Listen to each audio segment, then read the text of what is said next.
सीमा हैदर, सीमा हैदर, इस नाम ने पूरे हिंदुस्तान और पाकिस्तान में खलबली मचा रखी है। कोई कहता है कि वो पाकिस्तान की जासूस है, कोई कहता है कि वो आतंकवादी है। वो जो कोई भी है, सबसे पहले वो एक गलत औरत है। आप मुझे बताइए, जिसके 4 बच्चे हों, जिसमें से 3 तो उसकी लड़कियां और 1 लड़का है, उसको 11-11 घंटे पबजी खेलने का टाइम कैसे मिल गया?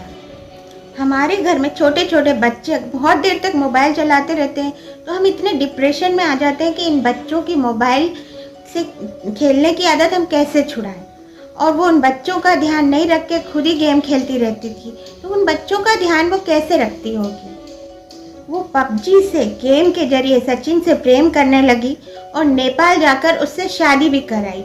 और शादी करने के बाद 7 दिन तक वो अकेली नेपाल में रही, अपने बच्चों को अपनी बहन के पास छोड़कर। उसको जरा भी एहसास नहीं हुआ कि मैं किसी अपने से भी कितने कम उम्र के लड़के के साथ रह रही हूँ 6-7 दिन तक। और एक दिन वो अपनी सारी प्रॉपर्टी बेचकर अपने 4 बच्चों को 3 देश पार करके हिंदुस्तान आ बैठी। और सब लोग उसको सीमा भाभी के नाम से बोल रहे हैं। और अब वो हिंदुस्तान में रहने की नागरिकता मांग रही है, और बहुत सारे हिंदुस्तानी उसे नागरिकता देने के बारे में भी बोल रहे हैं। प्रेम करने की एक उम्र होती है, और अभी उसका जो प्रेम करने का समय है वो उस बच्चों को देना चाहिए। उसे 4 बच्चों को उसे जो प्रेम देना चाहिए, उनके आगे फ्यूचर के बारे में सोचना चाहिए, ना कि अपने प्रेम के लिए पाकिस्तान से हिंदुस्तान आना चाहिए।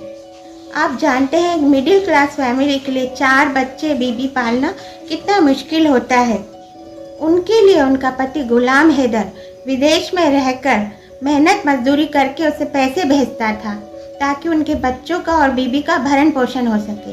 और यहाँ बीबी किसी और मर्द से इश्क लड़ा रही है। हमारे हिंदुस्तान में या पाकिस्तान में भी बहुत सारी महिलाएं घर में अकेली रहती हैं और उनके पति बाहर फौज में रहते हैं। वो भी चाहे तो ऑनलाइन चैट के जरिए अपने लिए नया दोस्त बना ले या उनसे इश्क लड़ाने लगे। इश्क लड़ाने की भी एक उम्र होती है और एक समय होता है। जब तुम्हारे 4 बच्चे हो चुके हैं, तो अब तुम्हें अपना सारा प्रेम सिर्फ अपने बच्चों पे दिखाना चाहिए और उनके फ्यूचर का ध्यान देना चाहिए, ना कि पूरा घर परिवार देश छोड़ के किसी दूसरे लड़के के माथे अपने बच्चे लेके आ गई।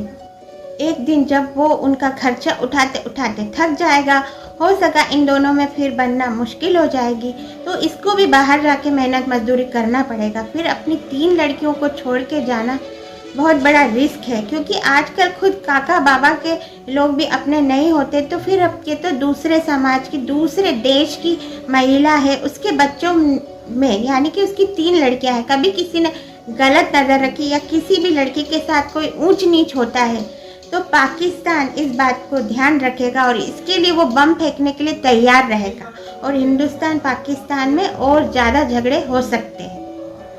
जिस सचिन के भरोसे वो अपने बच्चों को लेके आई है, उस सचिन को खुद बॉर्नवीटा पीने की ज़रूरत है। वो उन 4 बच्चों को बॉर्नवीटा पिला पाएगा? और ऊपर से वकील साहब कहते हैं कि वो प्रेम में आई है। प्रेम करने का एक समय होता है। जब वो जिसके साथ रही, जिस देश में रही, उनसे प्रेम नहीं कर पाई, तो वो हिंदुस्तान में आकर हमसे क्या प्रेम करेगी? अब मैं हिंदुस्तान की जनता से यही अपील करूंगी कि आप ये मैसेज पूरी जनता तक फैलाइए कि अब उसका टेस्ट करना बंद करे और उसे पाकिस्तान भेजे। पाकिस्तान में वो कहती है कि मेरे लिए मौत खड़ी है, तो ये उसने गलती करी है, उसको अपनी गलतियों की सज़ा पाकिस्तानी ही दे। हम कोई नहीं होते उसे सज़ा देने वाले। वो इलीगल तरीके से आई है, उसको सज़ा मिलनी चाहिए, तो उसे पाकिस्तान ही भेजना चाहिए। और सचिन को भी सज़ा मिलनी चाहिए, उसने गलत अवैध तरीके से उसको अपने भारत में बुलाया। जो स्त्री अपने 4 बच्चों के भविष्य को दांव पे लगाकर हिंदुस्तान आ गई, वो हमारे भारत का भविष्य कभी नहीं बन सकती।